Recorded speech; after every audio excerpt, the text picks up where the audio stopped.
En este video vamos a estar hablando de sistema de refrigeración de motor. Me alegra un montón volver a verlos en un nuevo video. Y bueno, vamos a empezar a hablar de sistemas de refrigeración de motor. Como su nombre dice, estamos hablando de motores térmicos, así que va a generar mucha temperatura y necesitamos estabilizar esa temperatura. Vamos a tener una parte para que el motor caliente lo más rápido posible y otra parte para mantener estable la temperatura del motor. Hoy los motores modernos suelen andar aproximadamente en 100-102 grados de temperatura. Esa es su temperatura de trabajo normal. Hay algunos que es un poquitito más, un poquito menos, pero anda por ahí. Motores ya más antiguos sí trabajaban en 90 grados, incluso a veces menos. Pero bueno, vamos a empezar. Yo les voy a representar más o menos un sistema en el pizarrón, sus componentes y para qué es que están cada uno, ¿ok? Bueno, vamos a estar hablando de motores refrigerados por agua. Así que vamos a empezar por representar un motor que va a estar generando cada vez más temperatura. ¿Qué vamos a necesitar para que podamos enfriar el agua o líquido refrigerante? Vamos a tener un radiador que va a tener un tanque superior y uno inferior. Pueden ser laterales también, pero bueno, para entender más o menos, vamos a usar solo este ejemplo. Y va a tener caños que unen ambos tanques, ¿no? Vamos a tener una boca de entrada y una boca de salida. La ubicación de las bocas va a ser indistinta. Puede tener la salida acá, la entrada, bueno, las posiciones van a estar variando. Entonces, tenemos que hacer que por el motor circule agua y ser capaces de que pase por el radiador y volver a ingresar. Vamos a necesitar una bomba de agua, algo que bombee el líquido para que circule y vaya del motor por unas mangueras a la entrada del radiador. La entrada de agua caliente al radiador generalmente va a estar en la parte superior. Si tenemos tanques laterales, vamos a tener el tanque lateral, bueno, lo voy a dibujar acá y acá, y vamos a tener una entrada y una salida. Siempre la entrada de agua caliente va a estar arriba, o casi siempre. Y la salida, con el agua ya fría, va a volver a entrar al motor. Va a entrar al motor por un caño o por un conducto. Bueno, eso depende cómo está diseñado el sistema de cada motor, de cada fabricante, pero sea por un caño o sea por un conducto interno del motor, ¿no? Va a llegar a la bomba de agua. Vamos a tener una bomba de agua comandada por una polea o un engranaje, ya sea comandada por una correa de accesorios, correa de distribución, cadena de distribución. Básicamente es tan sencillo como esto, pero no es tan sencillo. Empieza a ponerse complicado el asunto. Como les dije al principio del video, vamos a tener sistemas para que caliente más rápido y después para mantener estable la temperatura. Para que caliente más rápido vamos a tener un termostato, que es ni más ni menos que una válvula termoestática, o sea, que va a estar moviéndose por temperatura, que va a estar bloqueando la salida de agua caliente del motor o la entrada de agua caliente al radiador, como quieran llamarlo. Recuerden que tenemos una salida de agua caliente del motor que es la misma que la entrada de agua caliente del radiador. Bueno, va a estar bloqueando esa circulación hasta que logramos tener una temperatura, el cual hace que el termostato se pueda abrir y empiece a circular el líquido refrigerante por todo el sistema. Se va a abrir, va a impulsar el agua que ya está fría en el radiador, va a entrar agua fría a la bomba, enfriando todo el motor, se va a enfriar el termostato de vuelta y va a cerrar. Así hasta que logra tener una temperatura estable en todo el sistema. Si este ciclo de trabajo no fuese suficiente por la carga que le estamos dando al motor o por la temperatura ambiente o por lo que sea, vamos a tener que enfriar forzosamente el radiador. Y ahí vamos a estar hablando del electroventilador, que es ni más ni menos que un ventilador que va a estar adosado al radiador. Puede tener uno, puede tener dos. A veces tiene uno grande o tiene dos chiquitos, dependiendo de la forma del radiador. Cuando la temperatura llega, en algunos casos, a 102 grados, ya sea por un sensor de termocontacto o ya sea porque la unidad de control de motor de la inyección manda a prender el electro, bueno, va a prender el electro, va a enfriar forzosamente el radiador y va a continuar con su ciclo. ¿Qué más nos vamos a encontrar en un sistema de refrigeración? Vamos a tener otras dos mangueras de una sección menor a lo que es las mangueras del radiador. Las mangueras del radiador van a ser más anchas que estas dos, que van a estar destinadas a la calefacción del vehículo. ¿Qué es ni más ni menos que otro radiador? Otro radiador de menor tamaño que va a estar ubicado adentro del habitáculo, que va a ser el encargado de generar el calor, que cuando nosotros prendemos la calefacción, el calor que sale por las toberas del tablero va a ser generado por este radiador. Este circuito va a estar siempre por fuera del termostato. O sea, ¿a qué voy con esto? Que acá vamos a tener circulación constante de refrigerante. Salvo en algunos modelos que es comandado con un grifo, donde cierra el pasaje de agua. En ese momento se cierra el pasaje de agua y queda el radiador frío. Son cada vez menos los sistemas que se ven con grifo. Generalmente tenemos un pasaje de refrigerante constante, siempre va a estar caliente. Y la selección de frío o calor dentro del habitáculo va a estar dado por dónde pasa el aire. Si lo hacen pasar por el radiador para que salga caliente o lo desvían por otro lado para que el aire que nosotros queremos que salga por dentro del auto sea más fresco. Entonces lo derivan por otro lado o lo derivan por el evaporador del aire acondicionado. Bueno, generalmente no existe este grifo. Ya son cada vez menos los autos que tienen grifo. ¿Por qué hago tanto hincapié en esto? Porque acá, si nosotros, por ejemplo, tuviésemos un problema de sobretemperatura, nos empieza a levantar temperatura el auto. Esto se lo digo como usuarios, ¿no? O sea, ustedes vienen manejando con el auto, o también puede pasar que tienen un auto en el taller que empieza a levantar temperatura y ustedes quieren controlar esa temperatura porque se les está yendo demasiado, porque no prendió el electro, por lo que sea, o porque está trabado el termostato. Una de las formas de tratar de ayudar al sistema a enfriar el motor es prender la calefacción a fondo. ¿Por qué? Porque vamos a estar haciendo lo mismo que hace el electroventilador con el radiador principal, pero chiquito, en miniatura.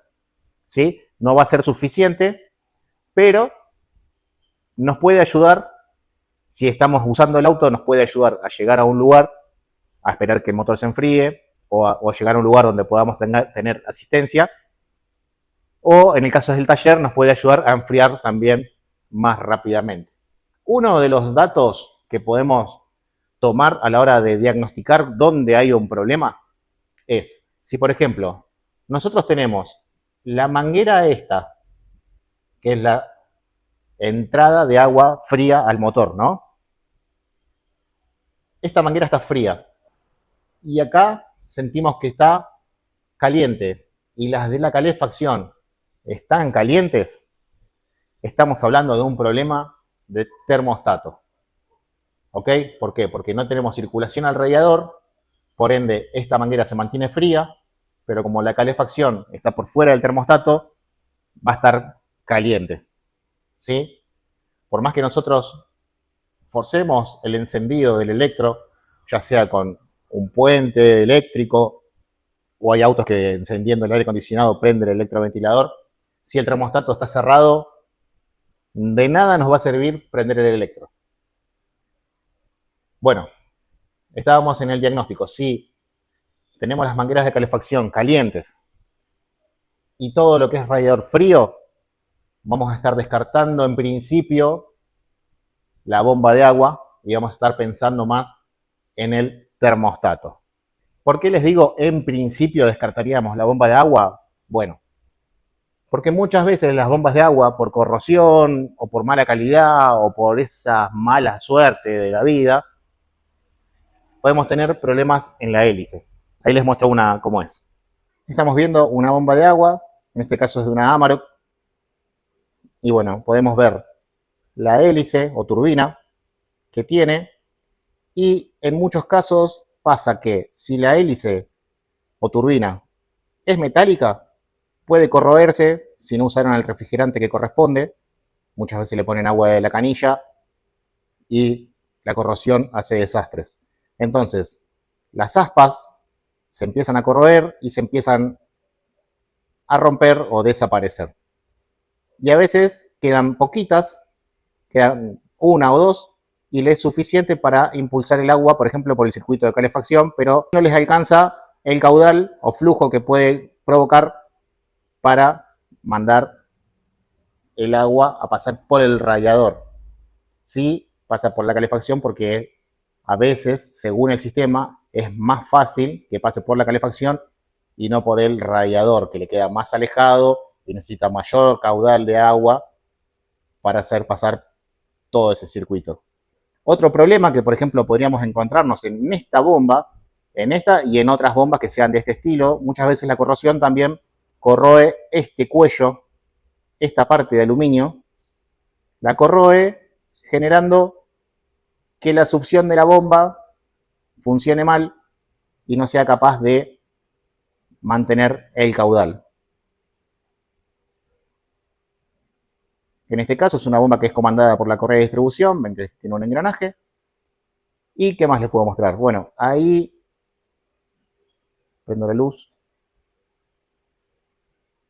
Ese agujerito de ahí, ese agujerito que se ve ahí, es la descarga. Cuando el sello que mantiene el refrigerante que no pase para el rodamiento, esto tiene un rodamiento, ¿no? Claramente tiene un rodamiento. Bueno, cuando el sello que mantiene en el eje, mantiene separado el refrigerante del rodamiento, cuando ese sello se empieza a fallar, vamos a tener una fuga de refrigerante que va a salir por ese agujerito, por esa descarga. ¿Ok? Vamos a encontrar bombas de diferentes formas, pero bueno, todas van a tener lo mismo. Van a ser comandadas de alguna manera por correa o cadena, una hélice. Bueno, otro problema que podemos tener en un sistema de refrigeración de motor, si no tenemos el termostato dañado, si no tenemos la bomba de agua dañada, podemos estar hablando de radiador. Como les dije hoy, no es ni más ni menos que un montón de cañitos finitos donde pasa el agua y pasa el aire y hace el intercambio de calor. Pasa el aire por entre los caños, logrando así que baje la temperatura del refrigerante que pasa por entre ellos. Muchas veces se tapan por contaminación del sistema, por usar refrigerantes de mala calidad, por usar agua de la canilla, se tapan. En ese caso, la falla más habitual que vamos a encontrar es cuando ponemos el auto en carga, o sea, por ejemplo, en ruta o en autopista. Y cuanto más velocidad levantamos, más calienta el vehículo. Esa es la falla típica de un radiador tapado, ¿sí? ¿Por qué? Porque cuando vamos en carga, vamos en revoluciones, por ende, la bomba va a mandar un alto caudal de refrigerante para que sea enfriado, porque viene en carga, viene generando mucha temperatura el motor y necesita mucho caudal de agua fría para mantenerse. Al estar el radiador tapado, ese caudal disminuye porque se encuentra con un tapón, con una obstrucción, y no puede devolver agua fría. Al bajar la carga, o bajar las revoluciones, o bajar la velocidad, muchas veces la temperatura se estabiliza. ¿Por qué? Porque ya al bajar la carga, baja la generación de temperatura, y con el caudal que puede pasar por el radiador ya le es suficiente. Ese sería un caso donde como usuarios podríamos apoyarnos en caso de emergencia, ¿no? En prender la calefacción a fondo y tratar de darle ese poquito de refrigeración que no le puede estar dando el radiador. Otro problema que es muy normal que pase es el propio electroventilador, que no funcione por diversos motivos, por el propio electroventilador o por alguna alimentación, ya sea por la alimentación del fusible o por la alimentación del sensor o la alimentación de lo que sea que comanda el encendido de ese electro. ¿Ok? Después vamos a tener el típico problema de junta de tapa de cilindro quemada, que ahí lo que nos estamos refiriendo es que al comunicarse la compresión con el sistema de refrigeración por los anillos de la junta, bueno, justamente hoy no tengo ninguna junta en el taller para mostrarles, pero bueno, en el plano del motor tenemos los cilindros y tenemos una junta entre el block y la tapa de cilindros. Y tenemos conductos de refrigeración que ya hemos visto en otros videos, donde tenemos pasajes de agua para que pase el agua del bloque de motor a la tapa de cilindros y viceversa. Aclaración, a veces la bomba va en el bloque y a veces la bomba está en la tapa de cilindros, o sea, es indistinto si el agua sube del bloque a la tapa o si de la tapa baja al bloque, es indistinto. Se comunica por estos conductos que vamos a encontrar en el plano del bloque y en el plano de la tapa de cilindros. Cuando la junta se daña, puede ser por diversos motivos, pero eso lo dejaremos para otro video. Cuando se daña y la compresión de los cilindros se comunica con uno o más conductos de refrigeración, ¿qué va a estar pasando? Va a estar inyectando aire, combustible, gases de escape al sistema de refrigeración. Y a la vez que inyecta aire, va a estar presurizándolo. La presurización del sistema lo que va a hacer es ponernos en riesgo de que alguna de las mangueras se explote, se reviente, no aguante la presión. A veces los tachos de plástico del radiador ya están medio resecos y no aguantan, también se rajan. El vaso de expansión, el tacho donde uno le pone el refrigerante, a veces también se rompen, se rajan producto de la presión. Y después tenemos el problema del aire. Lo que nos puede provocar el aire es que, por ejemplo, en la parte del termostato, ahí yo les voy a mostrar cómo es un termostato y les voy a explicar cómo funciona. Pero bueno, tenemos una parte que va a ser la encargada de que cuando esta parte se caliente, abra una válvula para dejar pasar el agua o no. Si metemos aire dentro del sistema de refrigeración, muchas veces lo que pasa es que cuando el termostato se cierra, porque ya pasó agua, ya se refrigeró el motor y se cierra, se empiezan a juntar burbujas de aire. Supongamos que acá tenemos el flujo de refrigerante en aquella dirección y acá tenemos el radiador. El agua circula para allá, se cierra el termostato y acá se empiezan a generar burbujas. Cada vez más, cada vez más, cada vez más, cada vez más, hasta que aísla el termostato del contacto con el refrigerante, haciendo así que tenga el termostato una apertura errónea. Si bien va a tener temperatura, porque va a tener vapor, no es lo mismo que estar sumergido en contacto directo con el refrigerante. También nos puede pasar que haga un efecto muy similar en la bomba de agua.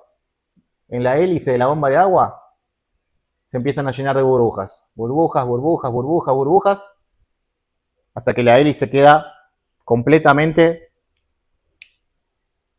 con una burbuja y se termina la circulación, porque al no tener contacto con el refrigerante no puede impulsar nada, simplemente queda envuelta en una burbuja y en ese momento, chao, perdemos la circulación y la temperatura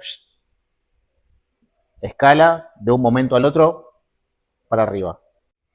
Esto sucede en algunos motores más que en otros dependiendo la posición de la bomba de agua.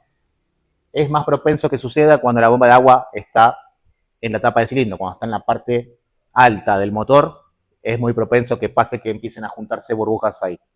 Por eso es que cuando una junta se quema, o se sopla, o se daña, o como quieran llamarse, que se comunica entre el sistema de refrigeración con la compresión, empezamos a tener diversos problemas de temperatura. Y también nos podemos encontrar que el problema se dé en una cierta condición. Por ejemplo, el auto lo podemos tener en marcha en el taller un montón de tiempo y el auto funciona perfecto. Y al usarlo, a veces depende, puede el cliente decirte, mira, lo usé una hora y empezó con el problema. Porque durante una hora empieza a juntar burbujita por burbujita, burbujita, burbujita, hasta formar un problema. Ya hablaremos en un video específicamente de los problemas de juntas y algunas cosas que pueden pasar, por qué se provocan, por qué no, cómo comprobarlo, cómo probarlo, pero bueno, eso va a quedar para otro video específicamente hablando de las juntas. Vamos a hablar de termostatos. Este es un termostato. Este sería el chasis del termostato, donde va a ir montado todo. El resorte. Y yo ahí en el pizarrón le voy a explicar cada parte, qué es lo que hace y sus funciones. Bueno, representando acá el termostato, vista lateral, tenemos el chasis, el propio termostato, donde va montado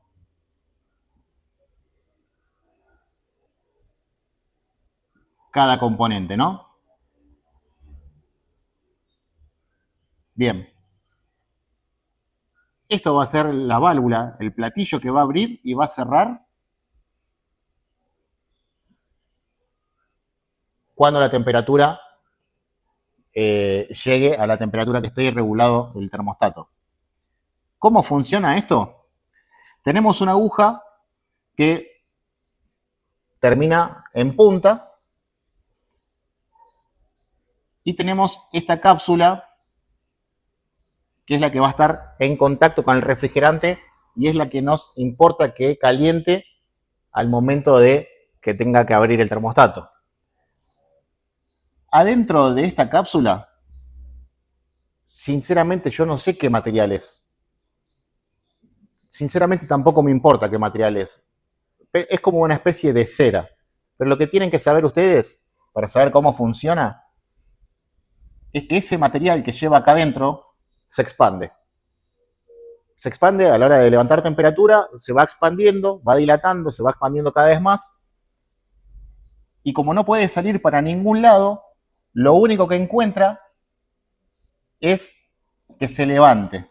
Se levanta haciendo que esta aguja quede en su lugar y vaya, como quien dice, saliendo. Pero como tenemos este soporte acá que sostiene la aguja, al no poder sacar la aguja, lo único que le queda es levantarse, vencer la fuerza de este resorte y levantarse. Se va a levantar junto con el platillo principal, dejando pasar el refrigerante por ahí. Cuando se enfría, yo lo representé así, pero en realidad la circulación de agua es al revés. Pasa así. Cuando el agua se enfría esta cápsula, se achica ese material que no sé qué es y vuelve a darle lugar al resorte a empujar la válvula y volver a cerrarla. Cuando pierde circulación y el agua de acá, el refrigerante de acá empieza a calentar de vuelta, vuelve a hacer lo mismo. Expande, al no tener posibilidad de sacar esta aguja, se levanta. ¿Ok? Ese es el funcionamiento de un termostato mecánico. Aclaro mecánico porque también hay termostatos pilotados. Termostatos que abren o cierran con una señal eléctrica, dependiendo de lo que les diga la unidad de control. Eso lo vamos a ver en el curso de inyección. Esto tal cual, así se los represento acá. Estamos hablando de un termostato de una sola vía. nos referimos a que tiene una sola válvula y tiene una sola función. Dejar o no pasar solo un flujo de líquido. En este caso va a estar a la salida de agua caliente para pasar el agua al radiador. Tenemos termostatos de 2 vías o 2 funciones. Ahí se los explico. Este es un termostato de Goldtrend, Suran, Fox. Es un termostato, como el que yo les explicaba recién, de una sola vía. Tiene la válvula ahí. Esta es la cápsula que yo les digo que adentro tiene esa especie de como de cera, que no sé qué es.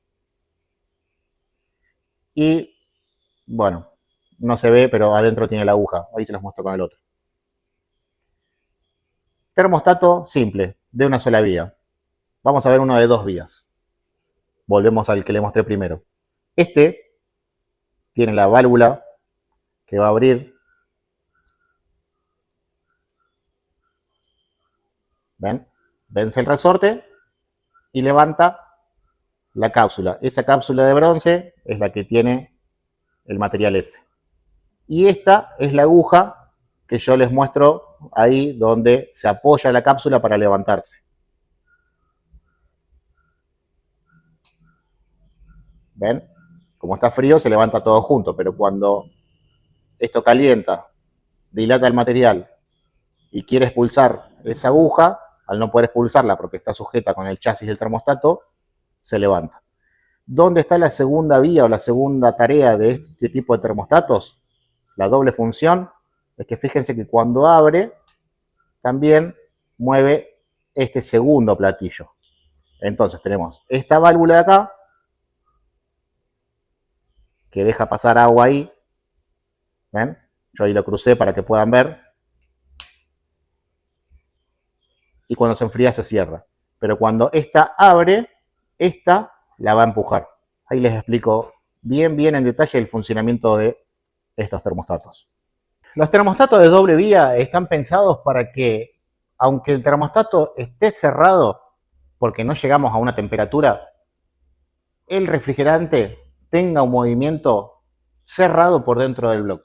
O sea, que dentro del bloque de motor, tapa de cilindro, bueno, todo lo que es el motor en sí, tenga una circulación para que la temperatura sea bien homogénea, que vaya levantando bien pareja toda la temperatura de todo el motor al tener una circulación interna. Cuando abre la válvula principal, el segundo platillo lo que hace es cerrar esa circulación interna. Ahí les explico. Vamos a tener el chasis, la válvula principal, ¿no? Estamos dibujando el termostato. Acá tenemos la aguja. Acá tenemos la cápsula y su resorte. Y acá tenemos otro resorte más chico y el segundo platillo. ¿Ok? Acá está cerrado. Está cerrado. Acá atrás nos vamos a encontrar con un tabique con una perforación. Que lo que va a estar haciendo es permitir que el líquido refrigerante circule por dentro del motor. Pasa por ahí, vuelve a todo el motor, vuelve a pasar por el conducto este y así se mantiene constantemente en movimiento para emparejar toda la temperatura del motor y que todo el motor caliente de la manera más pareja posible. ¿Dónde está el asunto? El asunto está en que, como yo les mostré, cuando el agua calienta y abre, el termostato lo abre hacia allá, abre esta válvula para permitir que el agua o el refrigerante vaya hacia el radiador, necesitamos que este conducto se cierre, porque si no, al refrigerante siempre le va a ser más simple cumplir este ciclo por dentro y no salir, ir hasta el radiador, pasar por todos esos cañitos finitos. Entonces tendríamos una fuga de presión, una fuga de caudal. Y es un asunto que hay que prestarle atención, porque muchas veces acá, en este tabique, se contamina por corrosión, se nos juntan sedimentos y al momento de que esta válvula tiene que abrir, va a abrir junto con todo el sistema del termostato y tiene que cerrar, tiene que obstruirse este pasaje, a veces tenemos sedimentos, mugre que se va juntando ahí y hace que la válvula no asiente bien y tengamos fuga. Cuando el termostato abre y manda el agua hacia el radiador, el agua se nos meta por ahí y nos provoque un problema de temperatura. Ahora, un tema que siempre se está hablando y se está debatiendo es sacar o no sacar el termostato. A ver, no hay que sacar el termostato, ¿ok? Los motores tienen que funcionar siempre en su temperatura y el termostato es fundamental para que la temperatura suba lo más rápido posible y ayude a mantener el ciclo. Ahora, si nos encontramos en una situación que no podemos resolver porque no tenemos un termostato a mano, porque nos quedamos en la ruta, porque, no sé, íbamos en la ruta y llegamos a un taller, no tenemos el repuesto, sacáselo el termostato. Sacáselo, chavo, no pasa nada. El auto no se va a hacer adicto a andar sin termostato. Sacáselo, llegaste a donde tengas que llegar y listo. Pero ten en cuenta que si vos tenés un termostato de doble vía, no se puede. Los termostatos, estos de doble vía, no son nuevos. Este tipo de termostato, por ejemplo, viene en el Volkswagen Gazelle. Y hablando de Volkswagen, por ejemplo, es inmensa la cantidad de Volkswagen Caddy gasoleras que tienen problema de temperatura y que van y sacan el termostato, siendo que es de doble vía. Entonces, ¿qué pasa si nosotros sacamos este termostato? Por eso siempre le digo que es importante entender los fundamentos para después uno echarle razonamiento a la hora de hacer este tipo de cosas.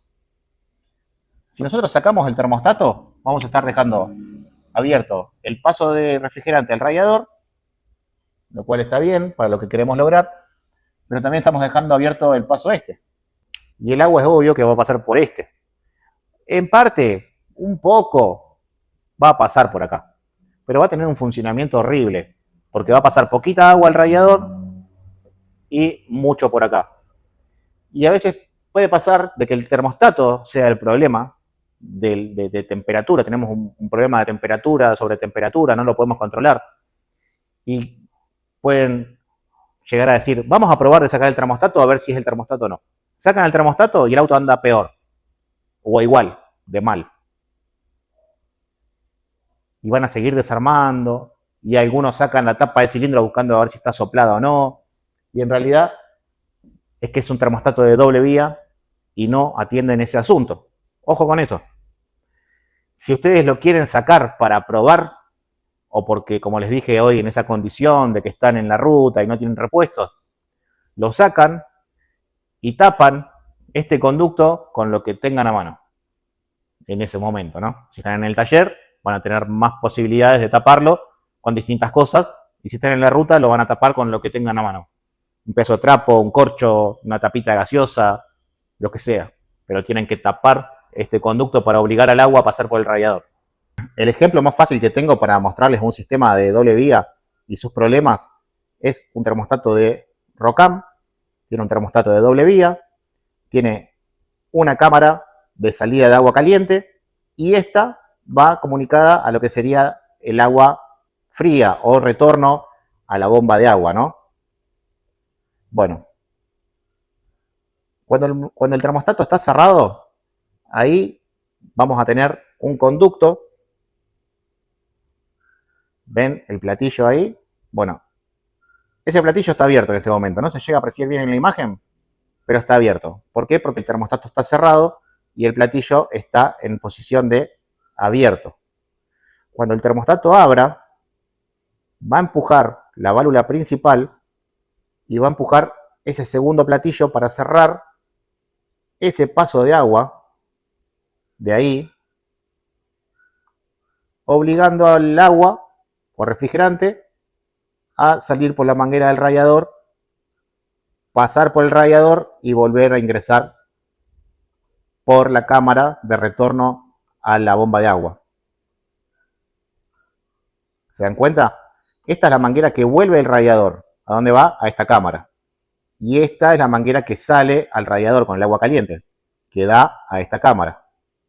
Si tenemos una comunicación ahí entre esta cámara y esta cámara, es lógico que si sacamos este termostato, tengamos una circulación interna por el motor y el refrigerante no pase por el radiador. Ya que tengo el termostato acá, les muestro las salidas a la calefacción, que están por fuera del termostato.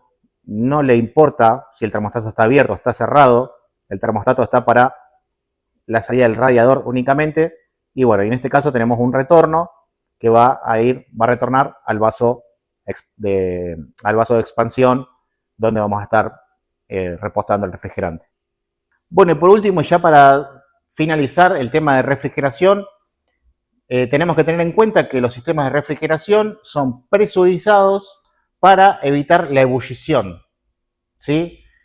El agua normalmente tiene su ebullición a los 100 grados, pero si la someten a presión, la ebullición va a estar más alta. Entonces, para evitar la ebullición dentro del motor, se mantiene el sistema presurizado. Para esto vamos a tener en la tapa del vaso de expansión o de depósito de refrigerante o como quieran llamarle, la tapa, bueno, va a ser la encargada de mantener cerrado el sistema. La presión viene generada por la propia expansión del agua. Al calentar, empieza a levantar su propia presión. Entonces, en la tapa del vaso de expansión vamos a tener una válvula de seguridad para que no reviente todo en caso de que la presión suba. Más allá que les dije que las mangueras a veces revientan, porque, bueno, no puede el fabricante contemplar si la manguera se pone vieja o el radiador se pone viejo. Pero generalmente tienen en la tapa una válvula de seguridad que a 13 o 16 PSI, bueno, dependiendo del fabricante, es un poco más o un poco menos, libera esa presión, que es muchas veces que uno ve el auto con el capó levantado y saliendo vapor. Bueno, ¿por qué? Porque la presión venció esa válvula y empieza a tirar el agua. Pero, bueno, muy importante mantenerlos presurizados. Bueno, gente, y yo dije que iba a estar hablando de refrigeración y de lubricación, pero la verdad que hablando de refrigeración se me hizo bastante largo, así que lubricación vamos a estar dejando para un próximo video. No más me queda agradecerles por haber llegado hasta esta parte del video y bueno, me gustaría invitarlos a que se suscriban al canal, que activen la campanita si les parece interesante el contenido, que lo compartan a alguien que por ahí les pueda llegar a servir, que quiera aprender un poco de mecánica. También está el curso de inyección y bueno, no mucho más. Muchas gracias por llegar hasta esta parte del video, verlo hasta el final y nos vemos en un próximo video. Chau, chau.